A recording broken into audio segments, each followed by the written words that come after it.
My son yelled at me in front of 25 people at Christmas dinner. Mom, if you want to keep living here, pay the rent like any other tenant or leave. What Matthew didn't know was that this 2000 QFT penthouse in Upper East Side, New York City, where he boasted about living thanks to his successful career as an architect, was mine. The gray Cadillac he parked every night in the garage was mine. The credit card his wife Audrey used to buy Louis Vuitton bags on Fifth Avenue was mine. Everything, absolutely everything was mine. I am Catherine Vega. I am 64 years old, and this is the story of how my silence nearly destroyed my only son and how breaking it saved him. Present scene. The aroma of the roasted turkey filled every corner of the penthouse. I had been working since 6 o'clock in the morning preparing the apple pie, the homemade pecan bars, and the candied yams that Matthew had loved since he was a child. 25 people were settling down in the dining room. Cousins, uncles, Matthew's friends, Audrey's colleagues. The table shone with china dinnerware and crystal glasses that reflected the lights of the Christmas tree. I moved from the kitchen to the dining room, serving, clearing plates, refilling glasses of California's Infando. My apron was stained with gravy. My hair was pulled back in a simple bun. My hands, wrinkled by the ears, trembled slightly as I held the heavy serving platter. Lucy, sit down for a moment, my cousin Sarah told me with that condescending smile I knew so well. You've done enough. It's fine. I'm okay, I replied, forcing a smile. From my position next to the open-plan kitchen counter, I could see the whole dining room. Matthew was sitting at the head of the table in his white linen shirt and that Rolex watch Audrey had given him last year. He was talking to his cousin Alex about his latest project, an office building on Park Avenue. This month has been absolutely insane, Matthew was saying, gesticulating with his wine glass. The client is pushing hard on the deadlines, but hey, the salary for a senior architect in New York isn't bad at all. It's enough to keep this place, the car, and everything else. Audrey, sitting next to him, smiled with satisfaction. She was wearing a red dress that probably cost more than a nurse's monthly salary. Her perfectly manicured nails sparkled as she stroked Matthew's arm. And even so, Audrey added, slightly raising her voice so everyone could hear, the bills never stop coming. This house, the decorations, maintaining the lifestyle, nothing is free in New York City. Several heads nodded. My Uncle George cleared his throat. They are right. Rents in this area are impossible. $2,500 to $3,000 a month for a decent apartment. Exactly. Matthew straightened up in his chair. That's why I always say you have to work hard. No one gives you anything for free in this city. I felt a knot in my stomach, but kept serving the turkey. No one looked at me. No one noticed how my hands gripped the serving spoon harder than necessary. The conversation continued to revolve around money, the cost of living and how hard it was to make ends meet for people who had just asked for the third bottle of $40 wine. Then it happened. Matthew wiped his mouth with his napkin, took a sip of wine, and looked directly at me. There was something in his eyes that I recognized immediately, the same determination his father, Anthony, had when he made important decisions. But this time, that look brought nothing. Good, Mom, he said with a tone that cut off all conversations. Since we are talking about the subject of the house, the dining room fell silent. 25 pairs of eyes turned toward me. I've been thinking, he continued, placing his glass on the table with a soft but firm thud, that if you want to continue living here with us, you should contribute a portion of the rent, like any adult who shares a space. Time stopped. It's only fair, right? He added, looking around the table for approval. We are all adults, and if that's difficult for you with your widow's pension, well, maybe it would be better for you to look for something more in line with your means. Audrey nodded, taking a sip of wine. Nowadays, everyone must be responsible for their own expenses, even if they are family. In fact, precisely because we are family, we should be honest about these things. I looked around the table. My cousin Sarah avoided my gaze. Uncle George coughed uncomfortably and concentrated on his plate. I saw a couple of guests nod slightly as if saying, "It makes sense," and Patty even murmured, "Well, it's true that nowadays at our age, we have to be more independent." No one, not a single person, raised their voice in my defense. No one said, "How can you talk to your mother like that?" No one asked, "Are you really kicking your mother out on Christmas?" The silence was so dense that I could hear the tick-tock of the wall clock in the kitchen. I felt as if 28 years of sacrifice, of sleepless nights, building an empire so my son could have a future evaporated in the penthouse's air conditioning. Carefully, I placed the serving spoon on the counter. I folded my napkin and placed it next to my untouched plate. I stood up, feeling my knees creak slightly. "Thank you all for coming," I said in a voice so calm that even I was surprised. "This Christmas dinner will probably be the last one I spend in this house." Matthew blinked, confused. "Mom, you don't have to be so dramatic. We are just talking about being realistic with." "You're right, Matthew," I interrupted him, looking him directly in the eyes. "It's time to be realistic." I turned around and walked toward the hallway that led to my bedroom. Behind me, I heard uncomfortable murmurs, the scraping of chairs, someone trying to resume the conversation with a, "So, who wants dessert?" I closed my bedroom door. The sound of the latch was soft, but in my head it resonated like the closing of a complete chapter of my life. Flashback 30 years ago, I sat on the edge of the bed and looked around the small room that had been my refuge for the past 3 years. A single bed, an antique wardrobe, 2 photo frames on the nightstand. I picked one of them up, Anthony and I, on the day we inaugurated our first building in the Chelsea neighborhood. I was 34. I wore a simple floral dress and my hair was pulled back. Anthony held the ceremonial scissors, ready to cut the ribbon. Behind us, a modest 4-story building, our first dream come true. Reflective narration. How did I get here? How did I go from being a young mother with a dream to a widow supported by her son? Let me tell you the truth no one at that table knew. Flashback continues. 1989, Anthony and I met in rural Virginia. I was 19 years old. I worked cleaning houses. He was a construction worker. He was 22 and had the most hardworking hands I had ever seen in my life. We got married 6 months later in a simple ceremony at the town church. The honeymoon was a weekend in Myrtle Beach. When Matthew was born, we lived in a 300-foot studio in the Queens Bureau. Anthony worked in construction 12 hours a day.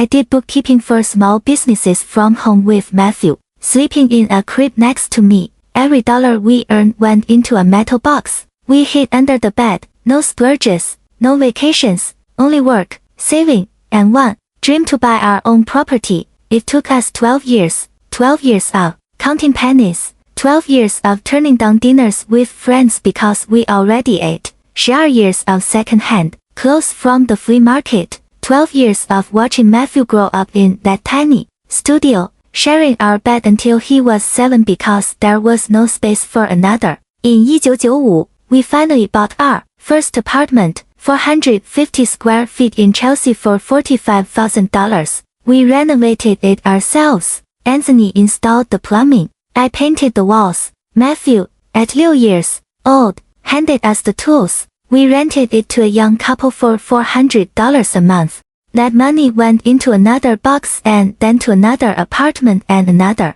Anthony had a gift. He could see an abandoned building and visualize exactly how to turn it into something beautiful. I had another gift. I could make every dollar multiply in the ledgers. In 2003, we bought our 5th building. The lawyer suggested we create a company to handle everything legally. Anthony thought of the sparrows he always saw on the electrical wires in Chelsea. Those small but tireless birds. Vigor Properties, he said, like our last name but with wings. Together we overcame the 2008 financial crisis. When others sold in panic, we bought with strategy. Buildings in Brooklyn, apartments in Soho, commercial spaces in the Upper East Side. By 2015, Vega Properties had 47 properties in its portfolio. And then, One rainy Tuesday in November of 2017, Anthony put his hand to his chest while reviewing some blueprints in our office.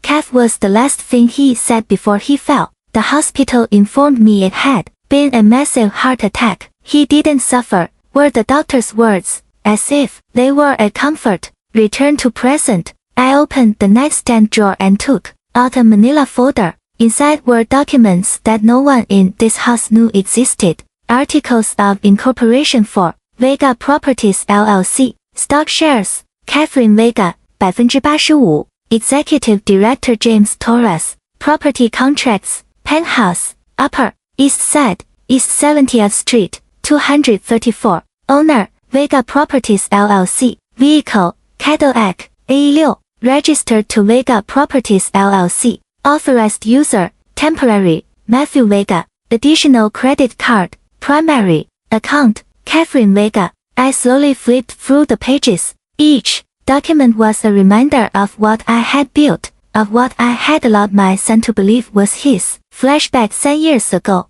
Matthew had finished his architecture degree. He got a job at a respectable firm. His salary was $2,800 a month. Not bad for New York, but not enough for the lifestyle he had always dreamed of. One day he came to visit me at the Vega Properties office. I kept a low profile, working from a small office in the back of the building while James handled the public meetings as CEO. Mom, Matthew said, sitting down across from my desk, I want to move out on my own. I found an apartment for rent in the Upper East Side, but it costs $2,200 a month. With my salary, it's possible, but it's tight. I looked at my son. He had inherited Anthony's eyes, that determination, but there was also some youthful naive that didn't yet know the real price of things. I opened the Vega Properties system on my computer. We have an empty penthouse on East 70th Street.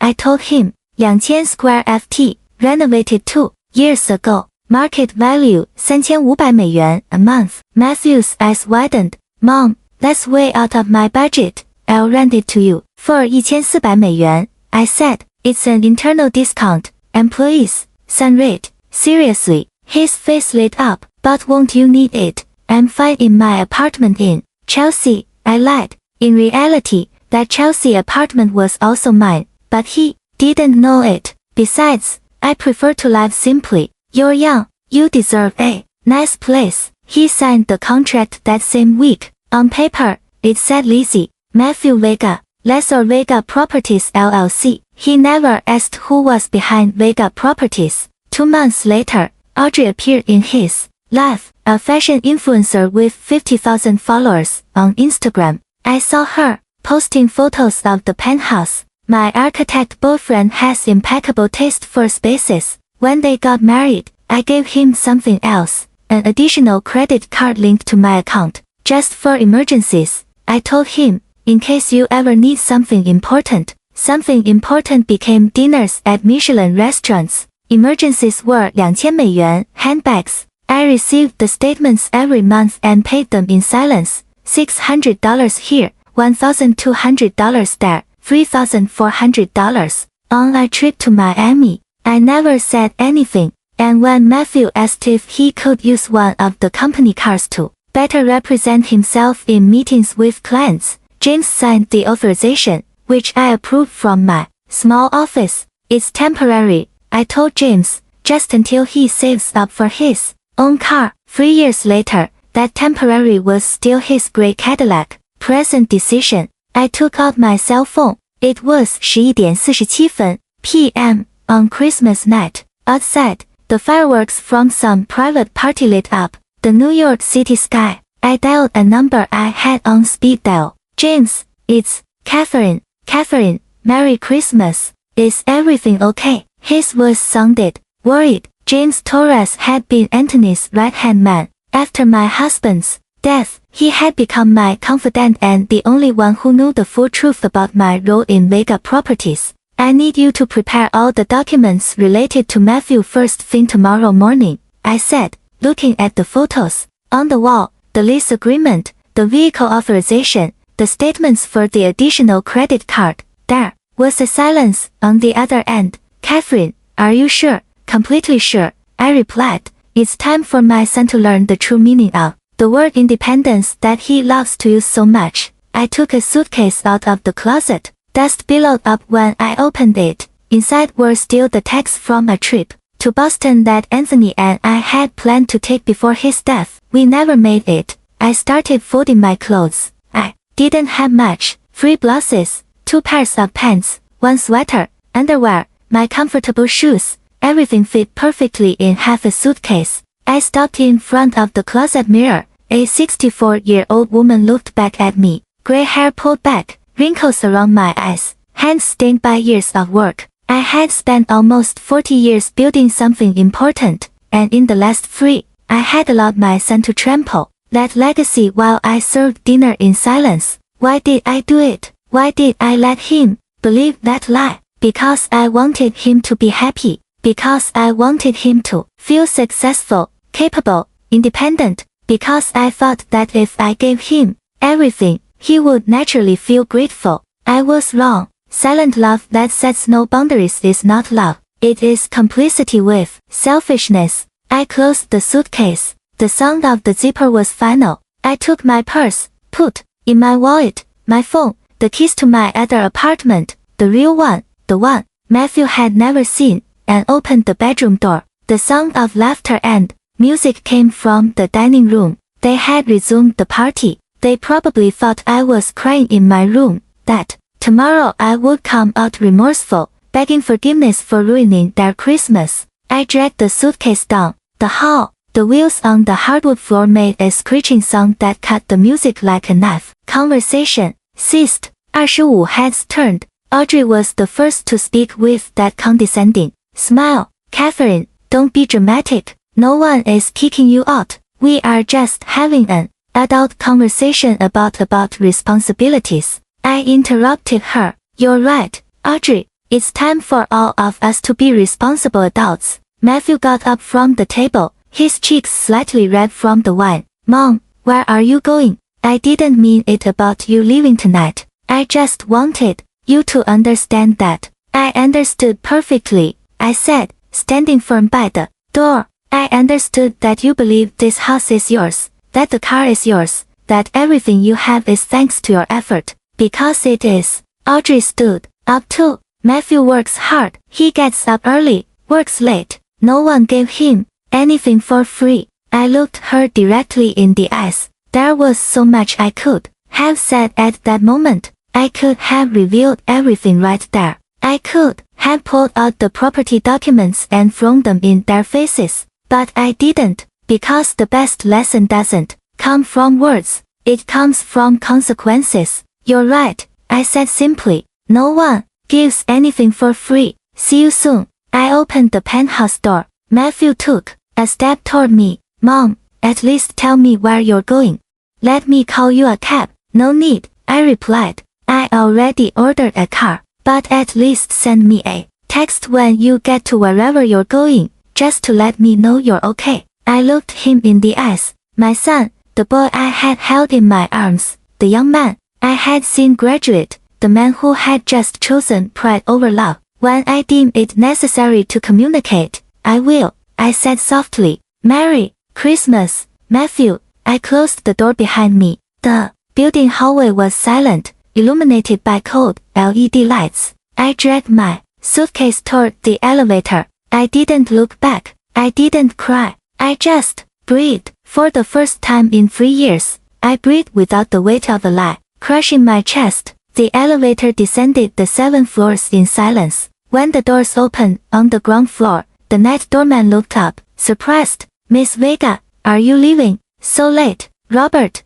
I said, remembering his name, even though he probably thought I was just Matthew's mother. Could you do me a favor? Of course. When they come to pick up the gray Cadillac in the next few days, the one in parking space number 7, allow them access. They have authorization from the company. Robert blinked, confused, but nodded. As you say, Mom. Outside, a black Lincoln waited for me. It wasn't a cab. It was a Vega Properties car driven by Mike, one of our trusted employees. Good evening, Miss Vega, he said, taking my suitcase. To the Upper West Side. Apartment, please. I settled into the back seat. Nighttime New York passed by. The window, the illuminated streets, tourists walking even on Christmas, closed stores with bright window displays. This city, my city, I had conquered it dollar by dollar, brick by brick, contract by contract, and somewhere along the way, I had become invisible in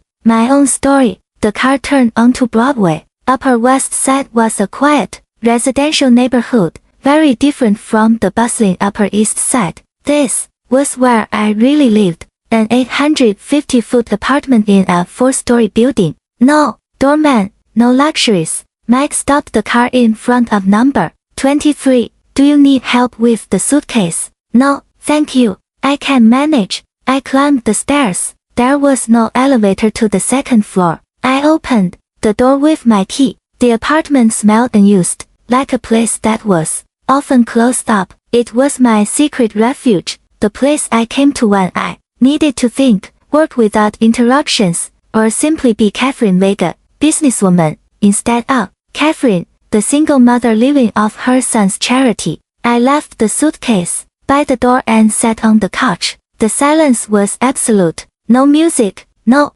laughter, no son telling me to pay or leave, just me and the decisions I would have to make at dawn. I took out my phone. I had 3 missed calls from Matthew, 1 text message. Mom, please tell me you're okay. I didn't want you to live like that. It was just a conversation. Call me. I didn't respond. Instead, I opened my laptop and logged into the Vega Properties system. I clicked on the folder Matthew Vega assigned assets. A list appeared. Lease agreement East 70th Street 234. Expires January 31, 2024. Assigned vehicle Cadillac AE6 temporary. Authorization. Additional credit card limit $5,000 linked to primary account. 3 clicks. That was all I needed to change my son's life. Was I being cruel, vengeful? No, I was being a mother who finally understood that the greatest act of love is not giving everything but teaching the value of every single thing.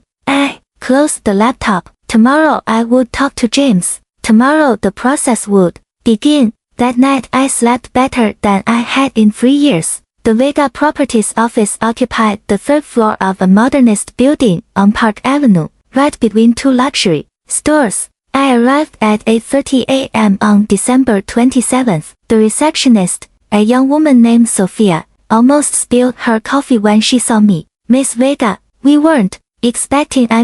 Good morning. Good morning, Sophia. Is James here? Yes, he arrived half an hour ago. He's in his office. I walked down the hall. The walls were decorated with photographs of our most emblematic buildings. In one of them, taken 5 years ago at the inauguration of a residential complex in Brooklyn, Anthony appeared with his construction helmet, smiling at the camera. Next to him, blurred in the background, was me. No one knew who that woman was, just another employee. I knocked on James's door. Come in. James Torres was 45 years old with graying hair at the temples, always impeccably dressed. When he saw me, he immediately stood up. Catherine, please, sit down. I didn't sit down right away. I went to the window. From here you could see the entire avenue, the morning traffic, tourists with their maps, New Yorkers rushing to the subway. Did you bring the documents? I asked. James opened a manila folder on his desk.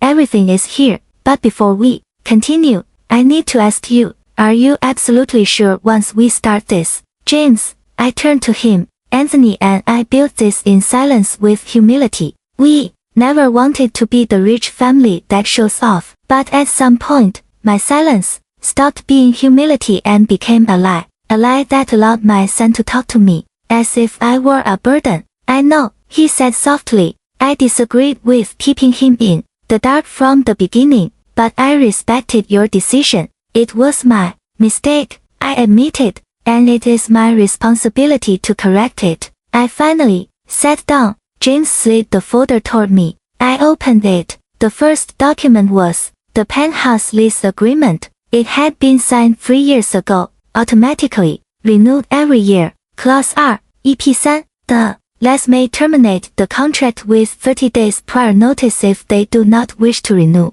The second document was the vehicle authorization. Simple direct. Vega Properties LLC authorizes the temporary use of the Cadillac AE6 vehicle license plate 482 KLM to Matthew Vega for the purpose of company representation. This authorization may be revoked at any time. The third was the credit card report for the last 6 months. My hands trembled seeing the numbers. 11 Madison Park, 2-star Michelin, Restaurant, 847美元 Louis Vuitton Fifth Avenue, 3400美元 Four Seasons Hotel New York Executive Suite, $2,200. Trip to Las Vegas, 3200美元 Ethan Allen Designer Furniture, 1900美元 The list went on. Page after page of expenses that totaled $47,320 in 6 months. Meanwhile, I was still wearing the same old navy coat from 5 years ago.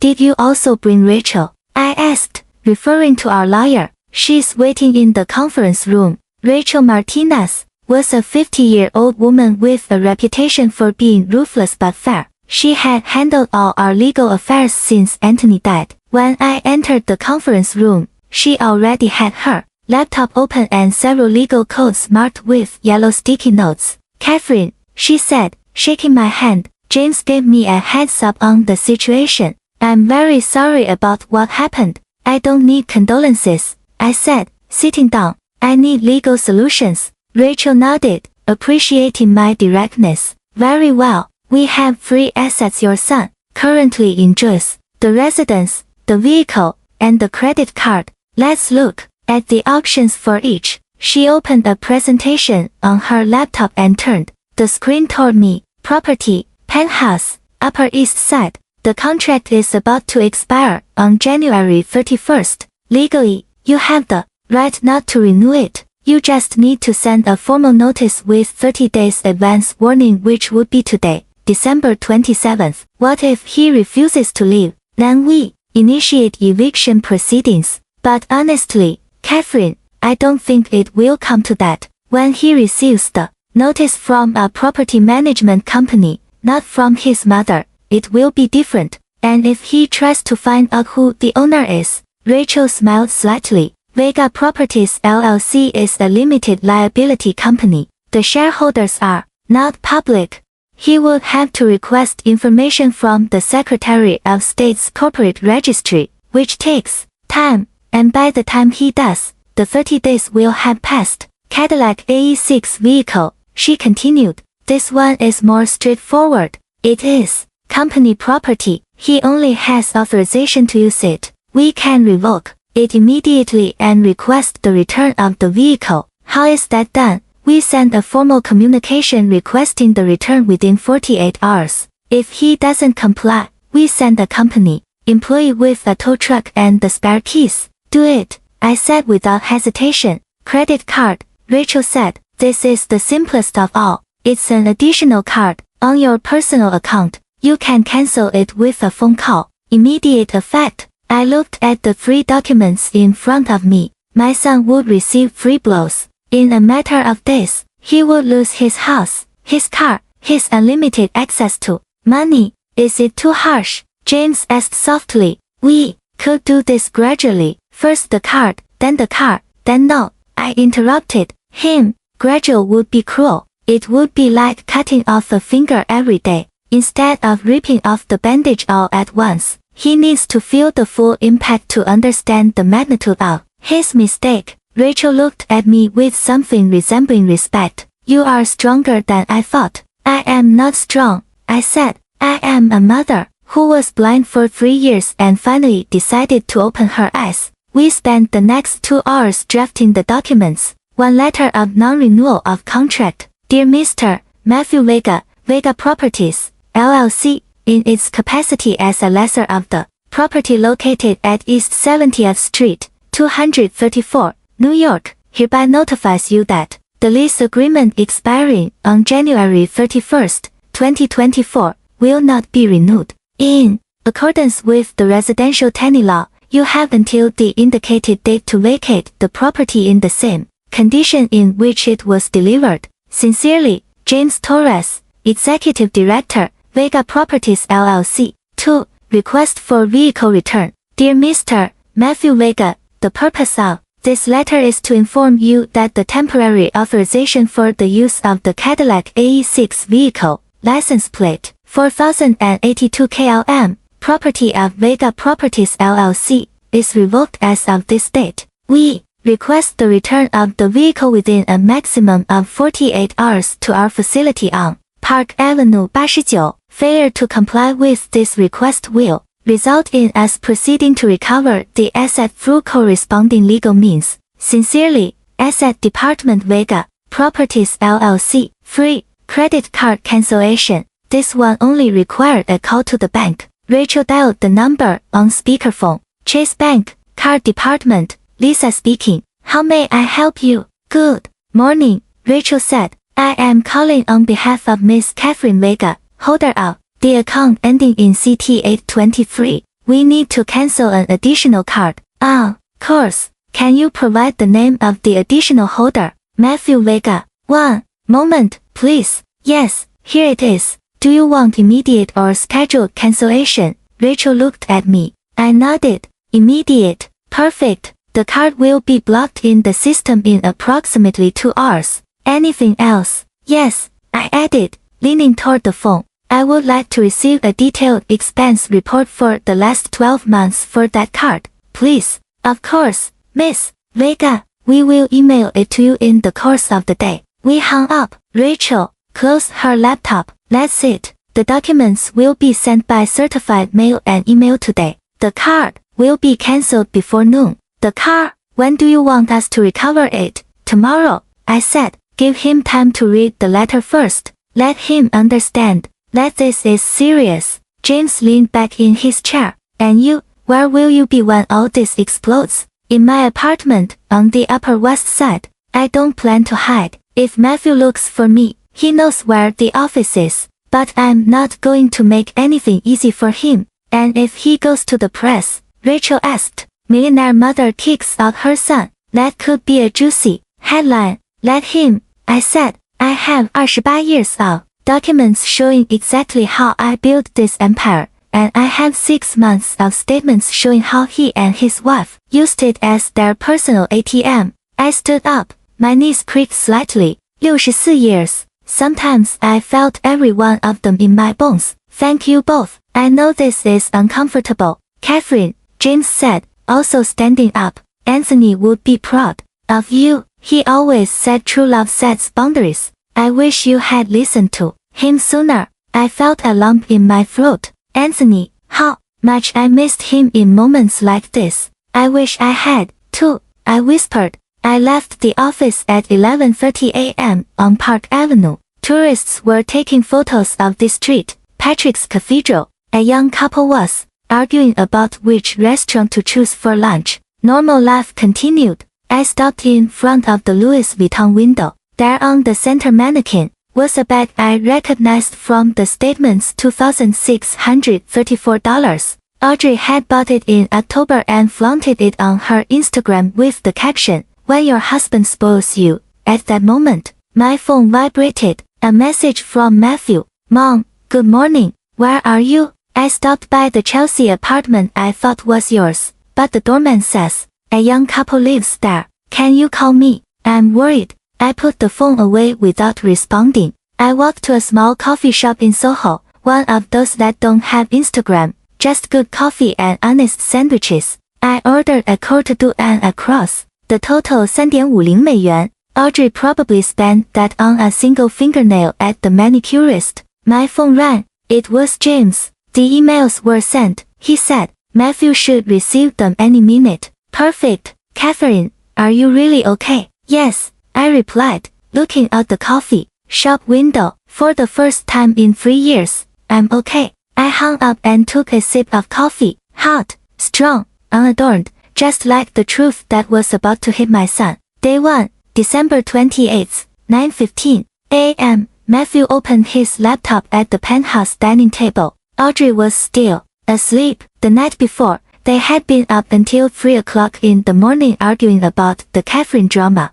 exaggerated, Audrey had said. Your mother has always been dramatic. She'll be back tomorrow begging for forgiveness. But that morning, there were no messages from his mother, no calls, just a strange silence that gave him a knot in his stomach. He clicked on his inbox. Among the corporate Christmas emails and newsletters he never read, he saw a subject line that chilled his blood. Formal notification, lease agreement termination. Sender, Vega Properties Administration. His heart started beating faster. He opened the email with trembling hands. He read the first line, then the second, then he had to read the whole thing 3 times because his brain refused to process the words. Will not be renewed. Vacate the property. January 31, 2024. What the hell? He whispered. He immediately looked up the phone number at the bottom of the email and dialed. It rang 4 times before a professional female voice answered. Vega Properties, Administration Department. Good morning. Yes, hello, this is Matthew Vega. His voice sounded tense. I just received an email about the termination of my lease agreement. It must be a mistake. I have always paid on time. I have never had problems with one moment. Mr. Vega, let me check your file. Matthew heard the tapping of a keyboard. Each second felt like an eternity. Mr. Vega, there is no mistake. The owner has decided not to renew the contract. It is their legal right according to clause 12.3 of your agreement. But why did I do something wrong? I don't have that information, sir. We only execute the owner's decisions. Who is the owner? Matthew asked, feeling panic starting to climb up his throat. I need to talk to them. This makes no sense. That information is confidential. If you wish to appeal the decision, you may send a formal written request to our office on Park Avenue. Park Avenue, Matthew frowned. I know that office.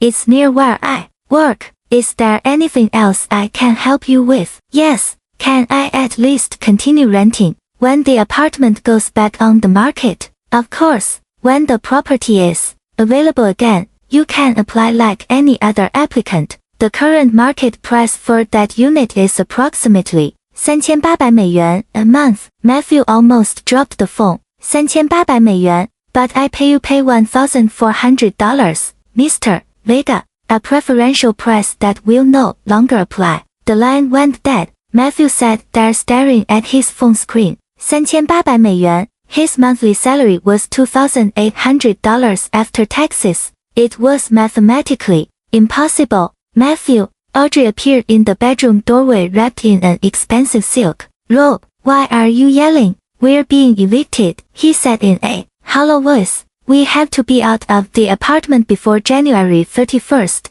Audrey blinked as if he had spoken a foreign language. No, that can't be. This is your apartment. It's rented, Matthew muttered. It always has been. But you pay on time. You have rights as a tenant. They can't just yes. They can, and they did. Audrey walked over and read the email over Matthew's shoulder. Her face changed from confusion to disbelief and then to fury. This is because of last night, isn't it? Your mother did this. Somehow she convinced the owner to I don't know. Matthew ran his hands through his hair. I don't know, but I need to find out. He grabbed his jacket and the Cadillac keys. Where are you going? To the Vega Properties office. I'm going to talk to someone face to face. This cannot be happening. 中午12点半 Vega Properties office. Matthew parked the Cadillac in a nearby parking garage. $4.50 an hour, a small fortune he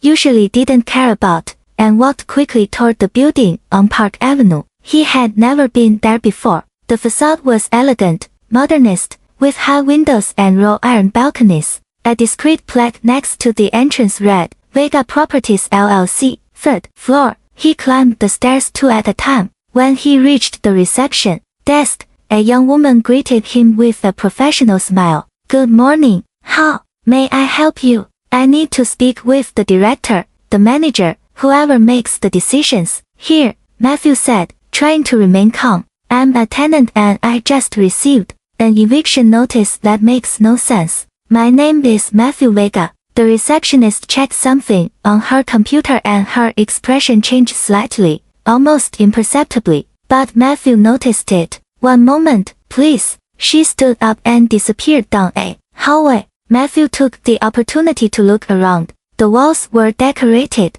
with photographs of buildings. He recognized some, the complex in Brooklyn, the offices in Soho, and he froze. In a large photograph in the center of the wall was his father, Anthony Vega, in a construction helmet, smiling in front of a half-built building. The plaque underneath read Anthony Vega co-founder 1989 to 2017 in memoriam co-founder. His father had been a construction worker. He had never mentioned owning a part of Mr. Vega, a man in his mid-40s with an impeccable suit and green hair. At the temples approached hand extended. "I am James Torres, Executive Director of Vega Properties. I understand you have concerns about your lease agreement." Matthew automatically shook his hand, but his mind was still processing the photograph of his father. "Yes, excuse me, that photo. My father worked here." James followed his gaze,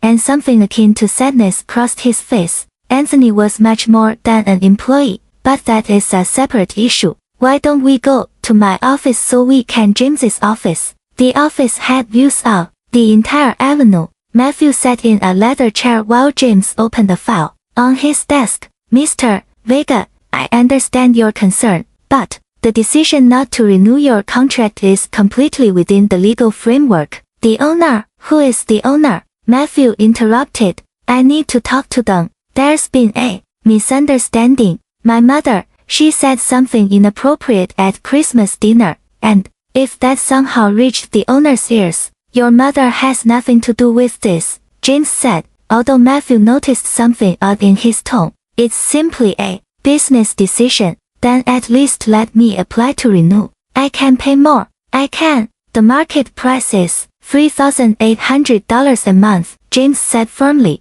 "Can you pay that amount?" Matthew opened his mouth. He closed it. The math was brutal and obvious. "There are other apartments in New York," James continued, not without some compassion. "I suggest you start looking soon. The market in January is competitive." Matthew stood up, feeling dizzy. "This isn't right. Something isn't right here." As he left, his gaze fell again on the photograph of his father, and then he noticed something he hadn't seen before. In the background of the slightly unfocused image was a woman with a simple dress and her hair pulled back. She was holding a folder and talking to a man in a suit. Something about the woman's posture felt familiar. 2:15 p.m. Audrey had decided that retail therapy was the solution. While Matthew dealt with the apartment issue, she would go buy the dress she had seen at Nordstrom for the New Year's Eve party. In line to pay, she pulled out the silver credit card she always used,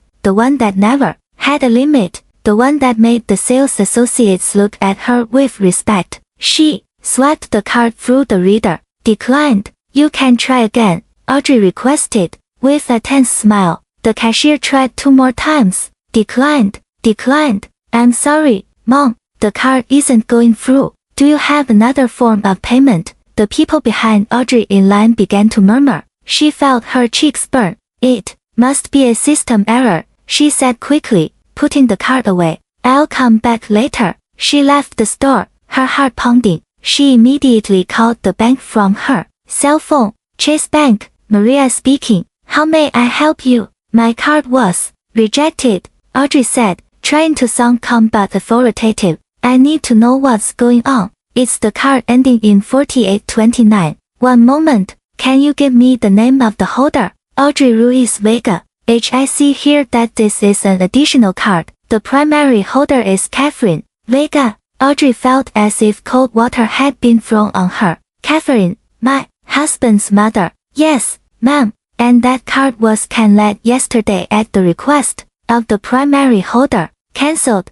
"That's right. It ceased to be active at下午2点32分 yesterday. Is there anything else I can help you with?" Audrey hung up, without responding. Her hands were trembling, not from sadness, but from fury. She immediately dialed Matthew's number. "Hello," he answered, sounding exhausted. "Your mother," Audrey spat out, "canceled my credit card." "Which card?" The one I use. The one I've always used. How could she? Audrey, that's not your card, Matthew said slowly, as if he were processing the information at the same time he was saying it. It's an additional card on my mother's account. You said it was ours. You said the company gave it to you as a benefit. I thought, no, Matthew, you lied or you were too idiotic to know the truth. Audrey, calm down. We can fix this. I have my own card. We can use your card has a limit of $2,000,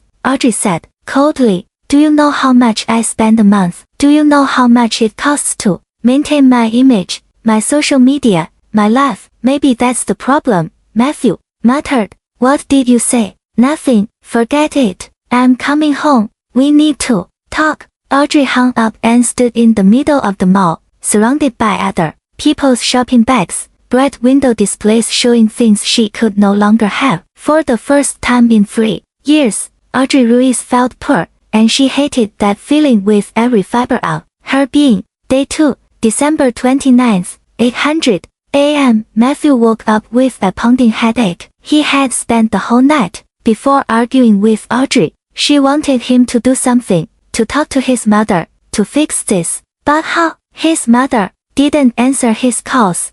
He didn't know where she really lived, and every time he tried to think clearly, the image of his father on the Vega Properties wall came back to his mind. The doorbell rang. At 8:15 a.m. Matthew opened it, expecting the delivery person with the breakfast Audrey had ordered, charged to her own card, this time with visible disgust. Instead, he found 2 men in reflective vests holding clipboards. Good morning, Mr. Matthew Vega. We are from Vega Properties Asset Department. We are here to recover the Cadillac AE6. Vehicle license plate 4182 KLM. Matthew blinked, confused. Recover? That's my car. The older man opened his clipboard and showed him a document. According to our records, the vehicle is the property of Vega Properties LLC. You had temporary authorization for use, which has been revoked. We need you to hand over the keys and sign this return receipt.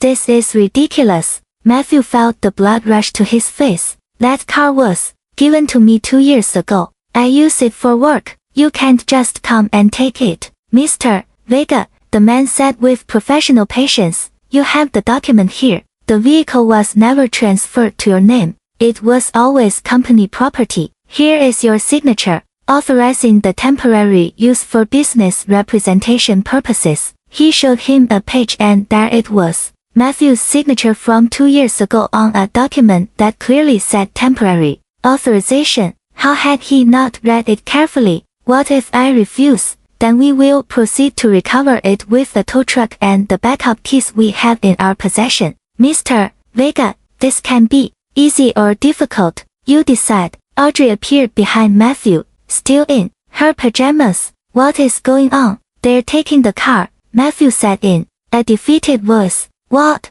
Audrey pushed Matthew aside. That car is ours. You can't just. Mom, please. The man maintained his professional tone. We are only employees following orders. If you have any complaints, you can go to our offices. Matthew turned around, went into the apartment, and returned with the Cadillac keys. He dropped them into the man's hand without a word. Thank you for your cooperation. Sign here, please. Matthew signed the return receipt. The man inspected the car, took photographs, and 10 minutes later, the gray Cadillac was disappearing down the street. Matthew and Audrey stood in the building entrance, staring at the empty space in the parking lot. Your mother, Audrey said slowly, is destroying us. I don't understand. Matthew shook his head. None of this makes sense. How can my mother have so much power over? He stopped. An impossible, absurd idea began to form in his mind. The photograph of his father at Vega Properties, the word co-founder, James Torres's strange looks, the fact that the entire apartment, the car were connected to Vega Properties. No, he whispered. It can't be. What can't be? Audrey asked, but Matthew was already running back to the apartment looking for his laptop. Search for the truth. Matthew typed into Google, Vega Properties owners. The first results showed basic corporate information. Vega Properties LLC, a real estate management company founded in 1995. Executive Director James Torres. Portfolio, 47 properties in New York City and the metropolitan area. Estimated value, 38 million. He clicked on images, photographs of buildings, inauguration ceremonies, press articles appeared, and then he saw her. A photograph from 2015 taken at the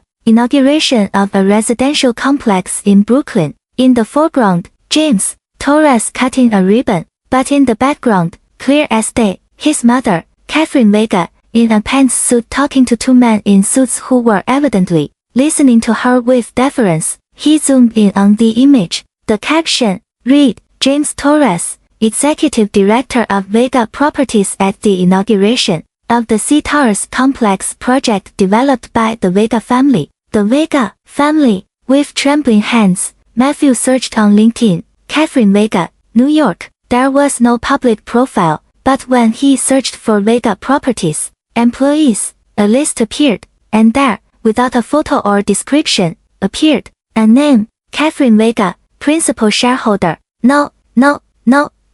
Matthew ran his hands through his hair. Audrey walked over and read over his shoulder. Your mother owns Vega Properties. I don't know. Maybe. Oh my God, Audrey, I think she does. Then that apartment, it's hers. And the car, hers. And the card, hers. Everything is hers. Audrey collapsed onto the couch, her face pale. We've been living in her house, spending her money, while she turned to him with furious eyes, while you boasted to everyone that you had made it on your own. Oh my God, Matthew, you told her to pay rent in her own house. Matthew felt nauseous. I didn't know. I swear to God, I didn't know. How could you not know? Didn't you ever ask? Did it never seem strange to you that an apartment in the Upper East Side cost $1,400? I thought it was an employee price or something. She always lived so modestly with her old clothes. Her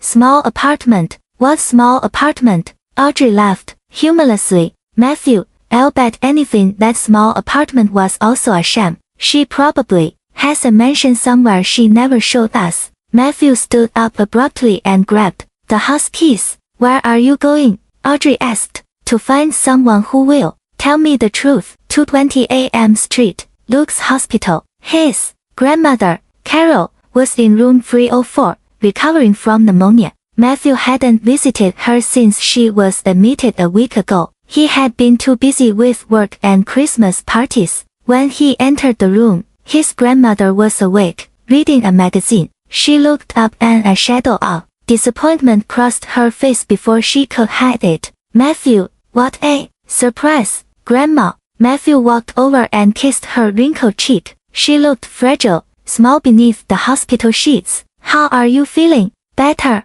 The nurses say I can go home in a few days. That's good. There was an awkward silence. Carol looked at him with those eyes that always saw more than one wanted to show. You didn't just come to ask about my health, did you? She finally said. What happened, Grandma? Matthew sat in the chair next to the bed. I need you to tell me the truth about Mom. What truth? Vega Properties, the money, everything. Carol slowly closed the magazine. So you finally found out. I knew, son. I was there from the beginning. I watched your mother and father save every penny for years. I watched them buy their first apartment. I watched them build that empire brick by brick. Why did they never tell me? Carol, she sighed, a tired song that seemed to carry decades of weight. Because your mother wanted you to be strong on your own. She didn't want you to grow up like those spoiled rich kids who think the world owes them something. But they lied to me.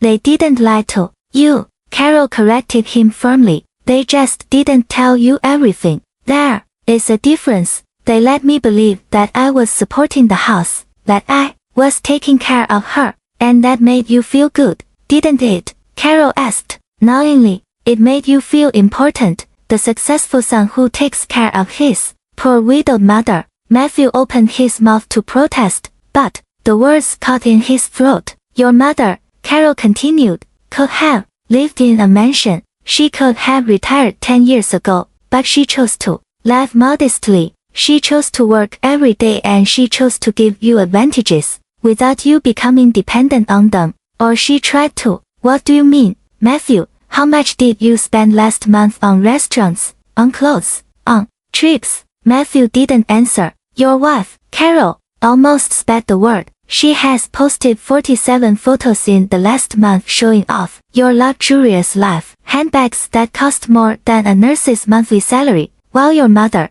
the woman who owns all of that, wears the same jacket from 5 years ago. I didn't ask for any of that, Matthew said weakly. You didn't ask, but you accepted, and you didn't just accept, son, you boasted. You told the world that you had achieved all of that. And on Tuesday night, in front of 25 people, you told your mother to pay the rent or get out. Tears began to roll down Matthew's cheeks. I didn't know, and does that make it better? Carol took his hand with her weak strength. Your mother taught you with her silence, but you learned the wrong lesson. You thought her humility was weakness, her generosity an obligation. What do I do now, Grandma? Carol squeezed his hand. Learn what she tried to teach you from the beginning. The real value of things. The effort it takes to build something. The difference between having privileges and deserving them. How do you start? From scratch, son, like your mother and father did. Without their money, without their contacts, just you and your own effort. That's the only way you can look her in the eyes again someday. Matthew sat there for a long time, holding his grandmother's hand, crying for everything he had lost and for everything he was just beginning to understand. 2 weeks later, January, Matthew was standing in front of an old building in the Queens neighborhood. The paint on the facade was peeling. There was no doorman. The mailbox was rusty. This is number 23, said the real estate agent, a young man with excessive gel in his hair. $450 square ft, 1 bedroom, small kitchen, 8th floor, no elevator. How much? $850 a month, plus utilities. Audrey, standing behind Matthew with her arms crossed, let out a bitter laugh. Is this a joke? It's a shoebox. It's what we can afford, Matthew said without looking at her. I can't live here. Audrey gestured toward the building. Look at this place. What am I going to post on Instagram? Living my best life, in an apartment with no elevator.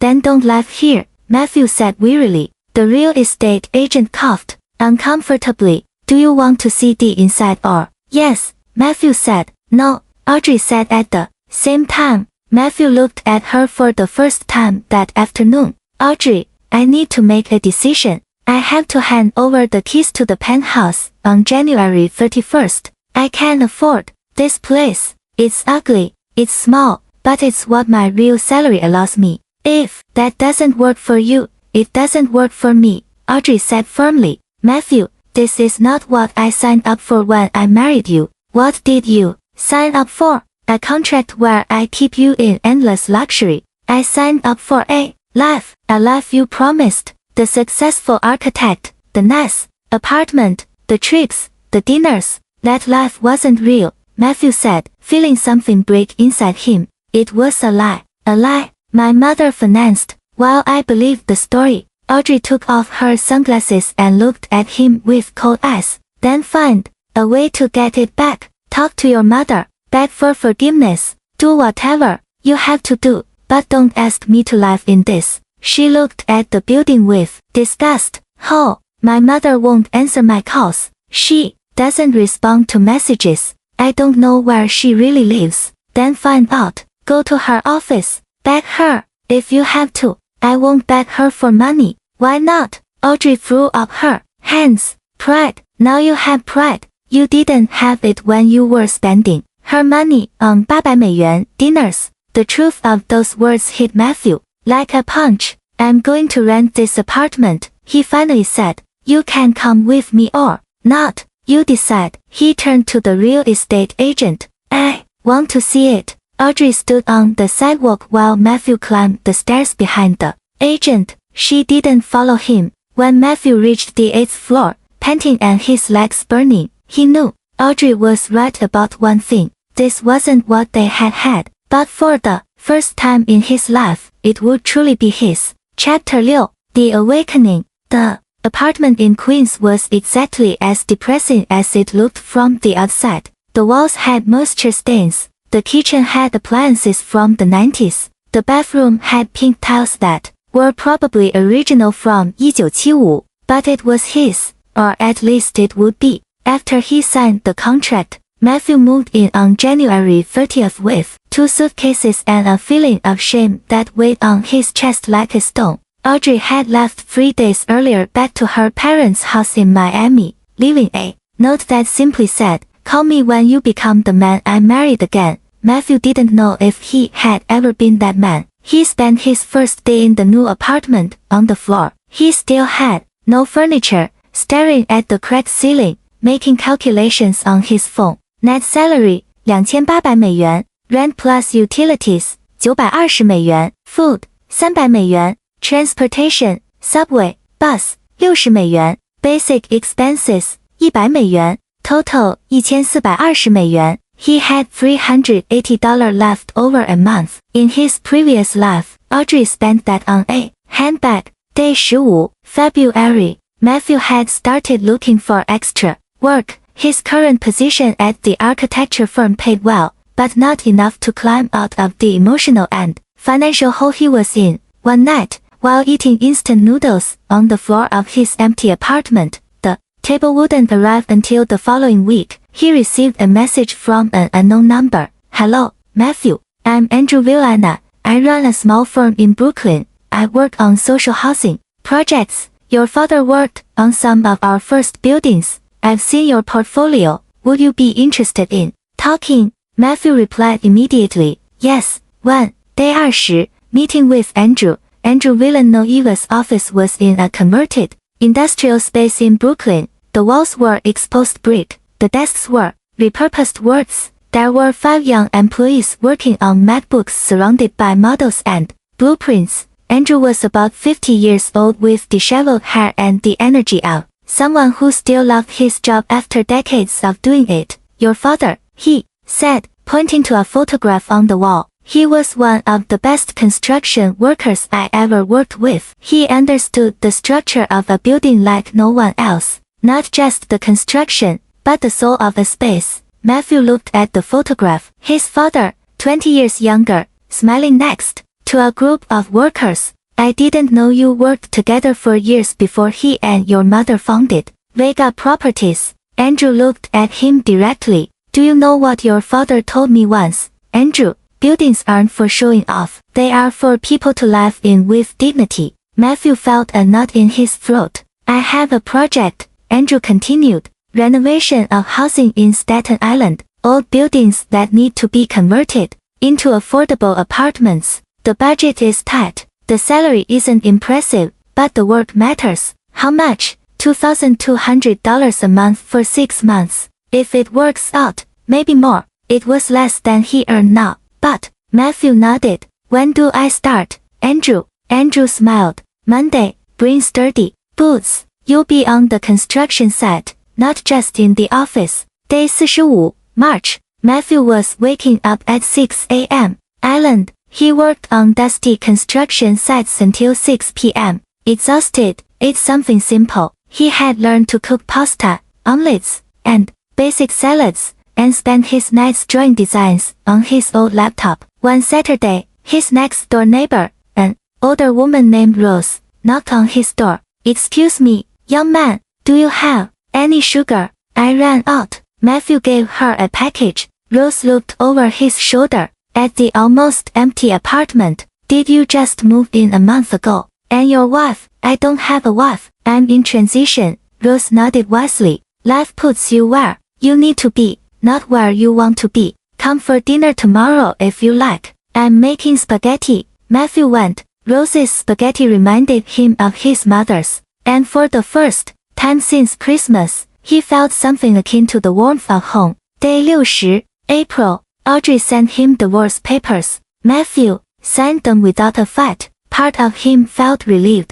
She deserved someone who could give her the life she wanted, and he needed to discover who he was without the weight of all those expectations. Day 90, May the project in Staten Island was taking shape. Matthew had designed a modular system that allowed old industrial buildings to be converted into 500 square foot homes with natural light and open spaces. The cost per unit $75,000. Andrew was impressed. This could work on a larger scale. Have you thought about presenting it to investors? I don't have contacts, Matthew admitted. Well, I do. Let me make some calls. That night, Matthew sat in his small apartment. He now had a table, a mattress, and 3 chairs bought from IKEA and thought about his mother. Over the past 3 months, he had tried to call her 47 times. All messages remained unanswered. He wrote one more. Mom, I don't expect you to forgive me.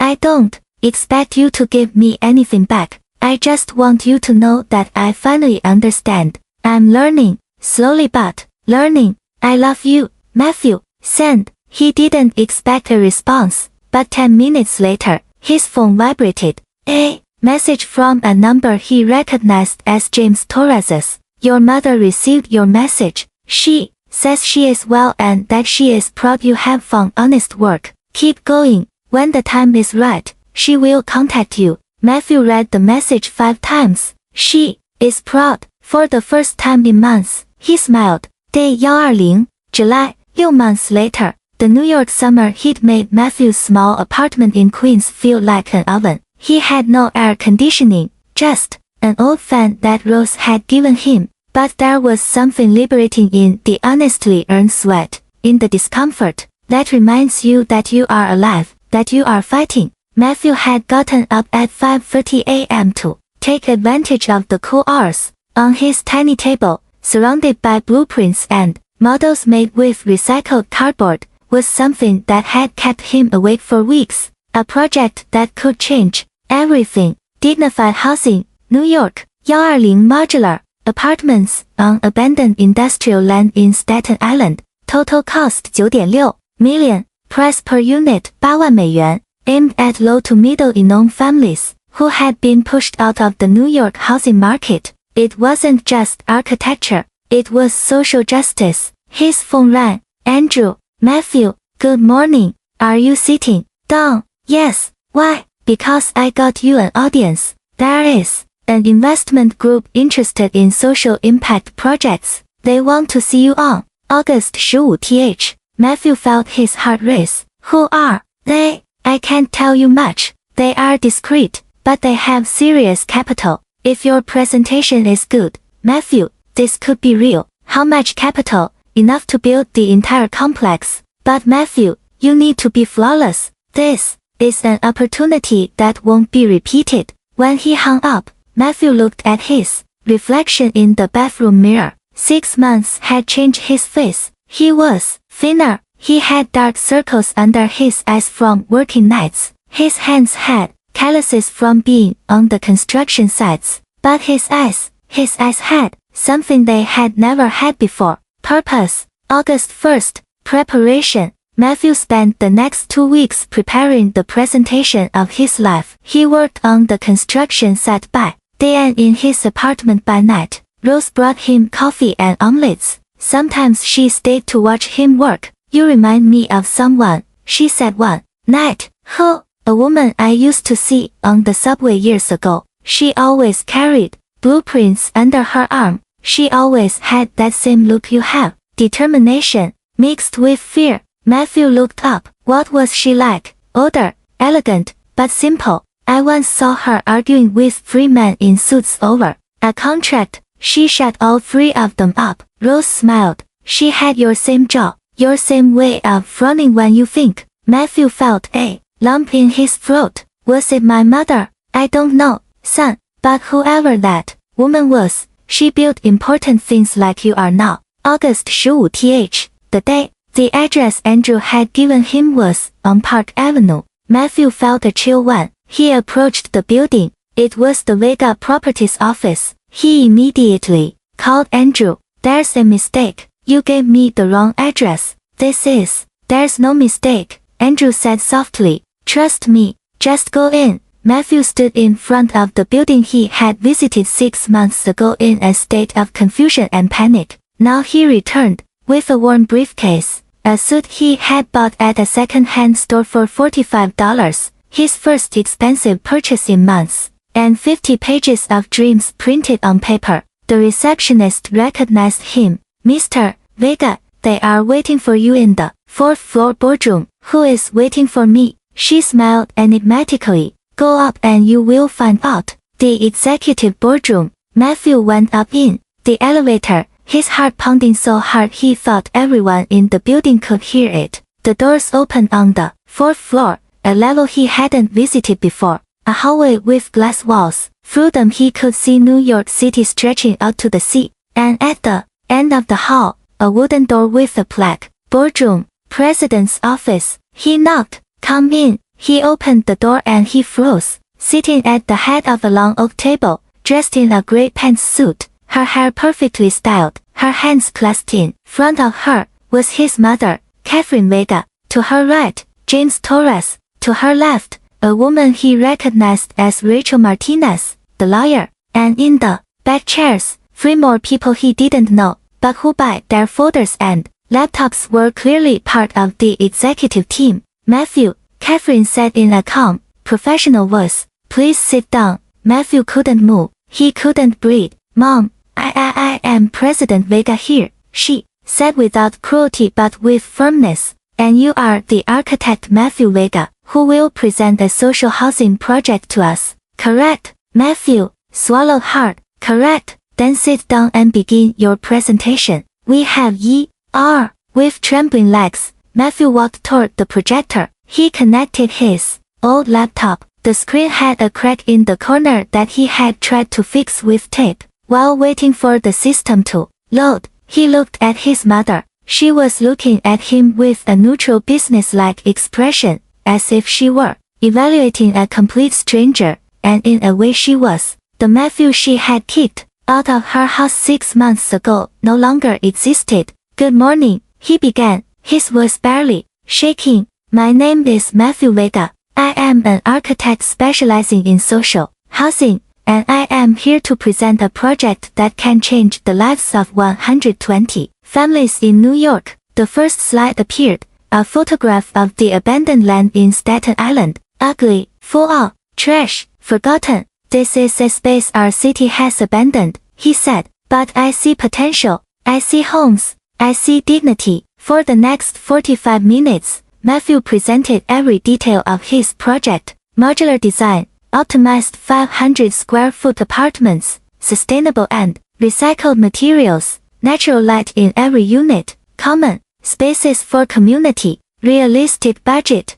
construction cost per unit $75,000, final sale price $80,000, margin 6.7% enough for sustainability not for excessive profit, social impact, 120 families with dignified housing, creation of 40 jobs during construction, revitalization of the Staten Island neighborhood, replicable model in other cities. As he spoke, he noticed his mother taking notes. James nodded occasionally. Rachel verified numbers on her calculator. When he finished, there was silence. Then James spoke. The budget is tight. How do you guarantee there won't be cost overruns? Because I have worked on construction sites personally for 6 months, Matthew responded. I know every supplier, every cost, every risk, and I have built an 8% cushion for contingencies. Rachel asked, and what if the city council doesn't approve the permits? I have already had preliminary conversations with the Department of Urban Planning. The project aligns with their social housing goals. I am 85% confident in the approval. One of the executives he didn't know raised her hand. Why should we invest $9.6 million in a project with barely a 6.7% margin? There are residential developments with a 25% return. Matthew looked at her directly because this isn't just about money. It's about doing the right thing. New York has a housing crisis. Thousands of families are being pushed out of the city where they were born because the prices are inhumane. This project won't make us rich, but it will let us sleep well at night. The woman wrote something down without expression. Finally, Catherine spoke. It was the first time in 45 minutes Matthew, a personal question. Everyone in the room tensed up. Why this project? Why now? Matthew looked at her. 6 months of pain,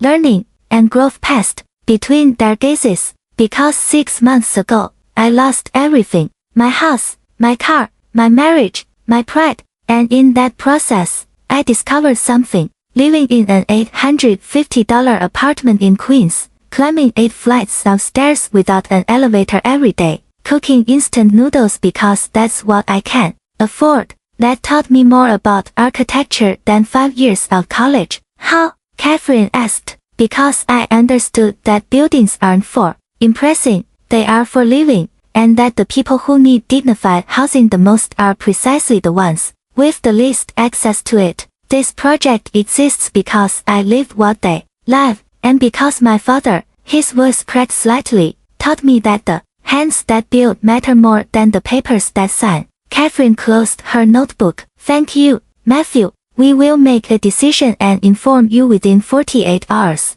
That is all. That is all. You may leave. Matthew gathered his laptop, his papers, his worn briefcase. He walked toward the door. With his hand on the doorknob, he paused. President Vega. Yes, regardless of the decision you make, thank you for everything, for every lesson, even the ones that hurt. He left without waiting for a response. Deliberation. When Matthew left, Catherine remained seated in silence. The executives waited for her word. Opinions. She finally said, James was the first. The project is solid. The numbers are realistic and he has done his homework, but the margin is thin. One mistake and we lose money. Rachel nodded. Legally, everything is in order. Permits are feasible. Contracts are clear, but I agree the financial risk is high. The executive who had questioned the margin spoke. As a pure investment, there are better options,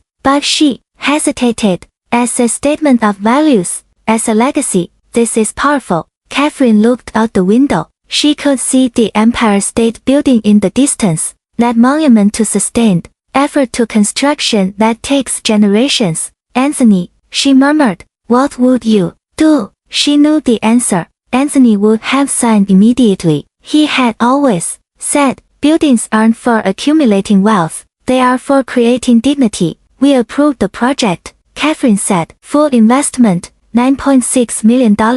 Under what conditions? James asked. Matthew will be the project director. He will report monthly to this council. He will have operational autonomy but strict financial supervision. And she paused. If he succeeds, we will offer him a permanent position at Vega Properties, not as my son, as an architect who proved his worth. August 17th, 1100 p.m. Matthew was in his apartment, unable to sleep, when his phone rang. Unknown number. Hello, Matthew Vega, a professional, urgent female voice. Yes, this is Mount Sinai Hospital. Your mother, Catherine Vega, has been admitted. She suffered a cardiac episode. She is stable, but is asking for you. The world stopped. I'm on my way. Mount Sinai Hospital, midnight. Matthew arrived sweating out of breath after running from the subway. The receptionist directed him to the 3rd floor, cardiology, room 307.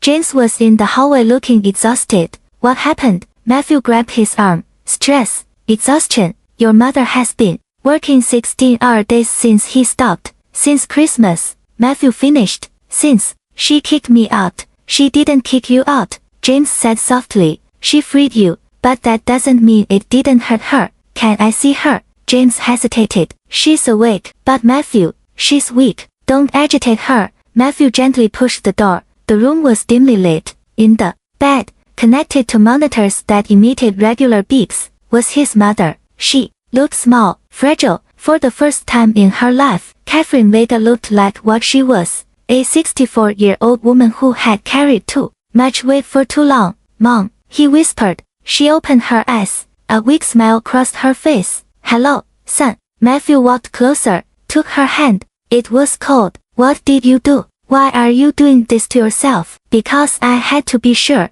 she said in a tired voice. Sure of what? That you had learned that when I gave you this opportunity, you would seize it for the right reasons. She squeezed his hand weakly. Your presentation today. Anthony would have cried with pride. Matthew felt tears rolling down his cheeks. Forgive me for everything, for every cruel word, for every moment of ingratitude. For Catherine raised her free hand and touched his cheek. You are already forgiven. I forgave you the night you left. What took time was waiting for you to forgive yourself. I don't deserve this project. I don't deserve your trust. It's not about deserving, she said. It's about learning, and you learned. Matthew, I see in your eyes today that you understand. You understand the value of effort, the weight of responsibility, the difference between privilege and entitlement. A doctor entered. Miss Vega needs rest. And you, he looked at Matthew.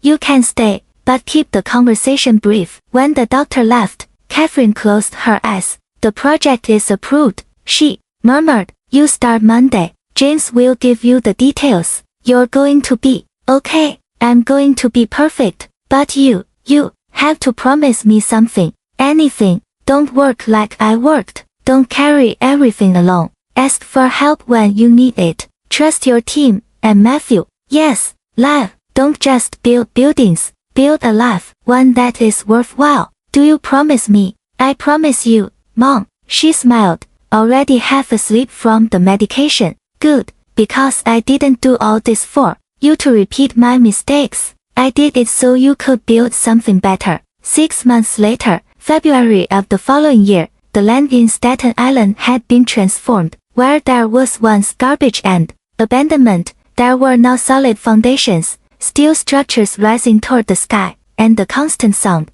of the future being forged in construction. Matthew was on the site at 7 a.m. every morning with his helmet, boots, and blueprints under his arm. His team was small but dedicated. 2 young architects, 1 engineer, 3 construction foremen who had worked with his father years ago. Matthew, one of the workers, called him. We have a problem with Unit 23. The measurements don't match. Matthew climbed the scaffolding. He had lost his fear of heights weeks ago and personally checked. The error was minimal, but it could cause structural problems. We'll dismantle this section, he decided. Better to lose 2 days than compromise safety. It wasn't the first difficult decision, nor would it be the last. Monthly reports. Every first Friday of the month, Matthew presented progress to the Vega Properties Council. Catherine, fully recovered from her cardiac episode, presided over these meetings with a critical eye. Unit 45 is a week behind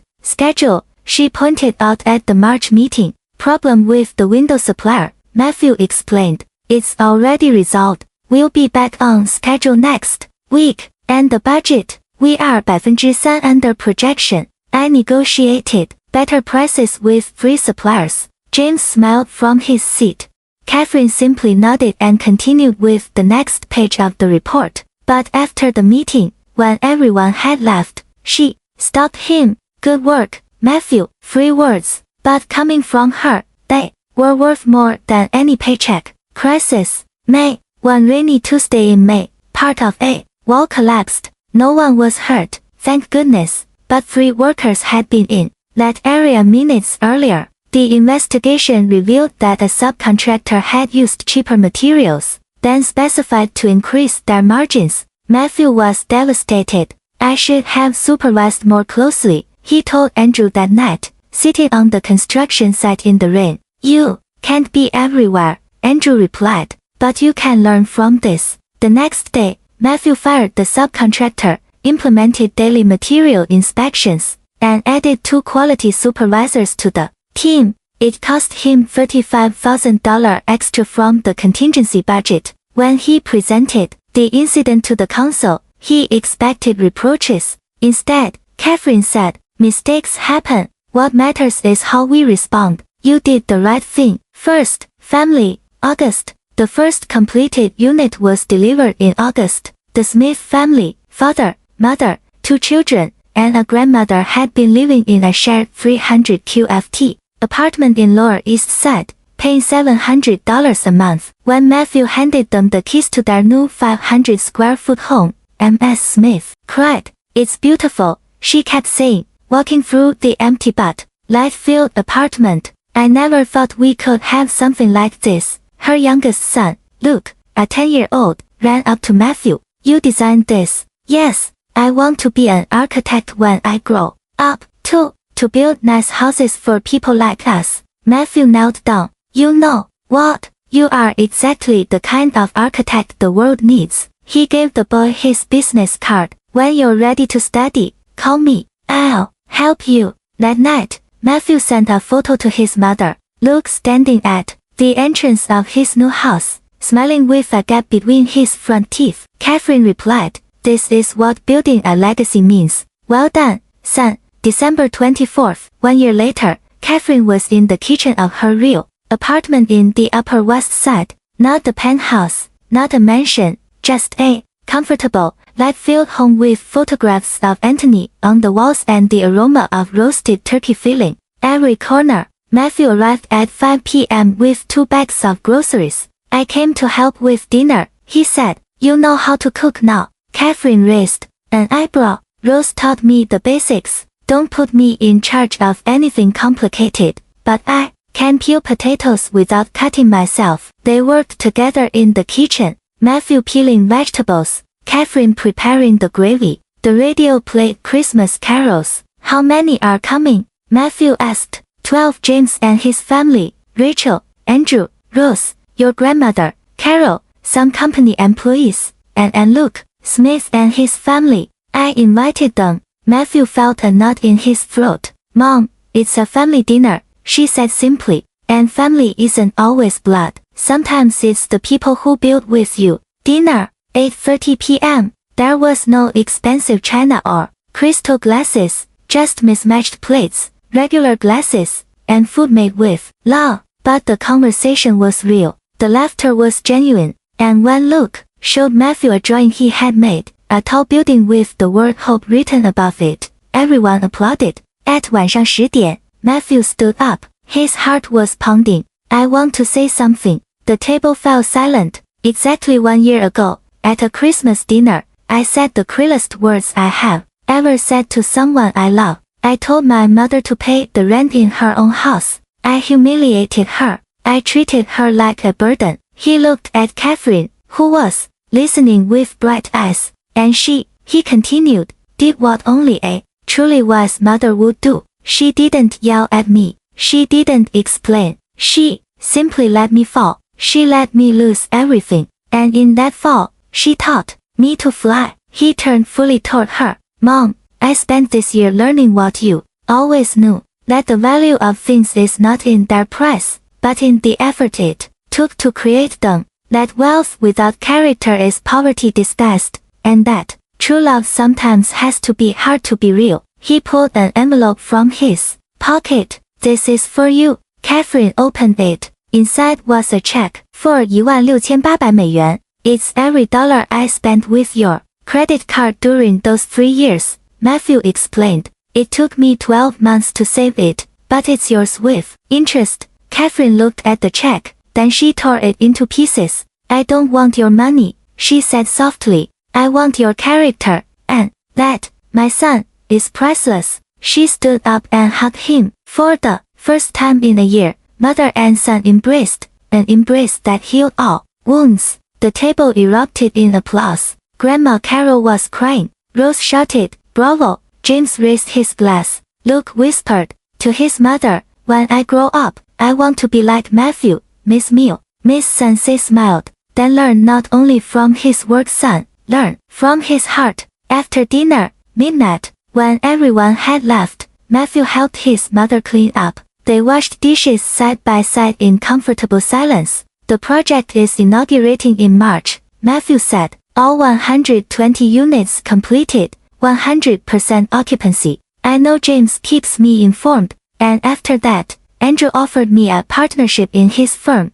but I also have other options. Catherine stopped washing and looked at him. What do you want, Matthew? Not what I want, not what others expect. What does your heart want? Matthew thought carefully. I want to continue doing these social housing projects that matter, but also he hesitated. Also, I want to be close to you. I lost many years without truly knowing who you are without appreciating everything you built. I want to make up for that time. Smiled. Then I have a proposal. Vega Properties is expanding its social impact division. We need a director, someone who understands the architecture, but also the heart behind it. Are you offering me a job? I am offering you a purpose with a fair salary, no special privileges, but with the opportunity to change hundreds of lives. Are you interested, Matthew? He looked her in the eyes. Yes, but with one condition. Which one? That we meet for dinner at least once a week. No talking about work, just mother and son making up for lost time. Catherine extended her hand. Deal. They shook hands formally. Then, they laughed and hugged. 2029, inauguration of the Anthony Vega complex. Matthew was 40 years old. His hair was beginning to show the first gray streaks, but his eyes shone with the satisfaction of someone who had found his place in the world. He was standing in front of a complex of 15 buildings on the outskirts of New York. Anthony Vega Residential Complex, 450 social impact homes. Beside him was Catherine, now 69 years old, officially retired, but never truly absent. Your father would be screaming with excitement, she said. I know, sometimes I feel like he's here watching. He always has been. In the audience were families who had received housing. Luke Smith, now 15 安, with a full scholarship to an architecture school, Rose sitting in the front row with a handkerchief for her tears. James, Rachel, Andrew, the entire team that had made this possible, and a new woman next to Matthew, and a school teacher who worked in marginalized neighborhoods. They had been together for 2 years. She understood his passion. She shared his purpose. When Matthew took the microphone, he thought about his prepared speech. Then he ignored it and spoke from the heart. This project is named after my father, Anthony Vega, a man who believed that buildings aren't for accumulating wealth but for creating dignity. But it is also the legacy of my mother, Catherine Vega, who taught me the most important lesson of my life, that true love sometimes has to let you fall so you can learn to fly. He looked at his mother. 5 years ago, I was an arrogant man who believed he deserved everything without having earned it. Today, I am just a man who tries every day to be worthy of the last name he carries. These 450 homes are not my achievement. They are our achievement, of every family that trusted the project, of every worker who put their sweat into every brick, of every person who believed that New York can be a city where everyone has a dignified home, and it is a promise. As long as I live, I will continue building, not for my wallet, but for our collective future. The crowd applauded. Matthew cut the ceremonial ribbon. The doors opened and the families began to enter their new homes. Luke approached Matthew. Do you remember when you gave me your card 5 years ago? Of course, I kept it. And now, the boy showed an envelope. I was accepted to the Columbia University Graduate School of Architecture with a full scholarship. I want to design buildings like you, not like me, Matthew said, putting a hand on his shoulder. Better than me. Learn from my mistakes and build a world that we can only imagine. That night, Catherine's apartment terrace. Catherine and Matthew were sitting on the terrace looking at the lights of New York City stretching out to the sea. Are you happy, son? Catherine asked. Yes, more than ever. And Anne is different from Audrey. Real, genuine. She loves my work, not my status. That's the difference between love and transaction. Matthew nodded. Then he asked, and you, Mom, are you happy? Catherine thought carefully. I am at peace, which is better than happiness. Happiness comes and goes. Peace remains. What gives you peace? Seeing you become the man I always knew you could be. Seeing the Vega name means something bigger than money. Knowing that when I'm no longer here, there will be something worthwhile to inherit. Don't talk like that. You're going to live another 30 years. Catherine laughed. Maybe, but when my time comes, I want you to know something. That everything I built, she extended her hand toward the city, is not my true legacy. You are the man you became. That is my masterpiece. Matthew felt tears in his eyes. I don't deserve a mother like you. No one deserves love, Matthew. We can only honor it, and you have honored it. They sat there as New York City shone below them, a city of dreams built with effort, of homes earned with dignity, of legacies that transcend generations. And in that moment, they both knew that Catherine's silence, that silence that almost destroyed her family, had finally spoken, and its message was clear. True love is not demonstrated with easy gifts, but with difficult lessons. It is not measured in dollars spent, but in character forged. Catherine Vega had built a real estate empire, but her true inheritance was a son who finally understood that the value of a man is not measured by what he owns, but by what he builds with his own hands.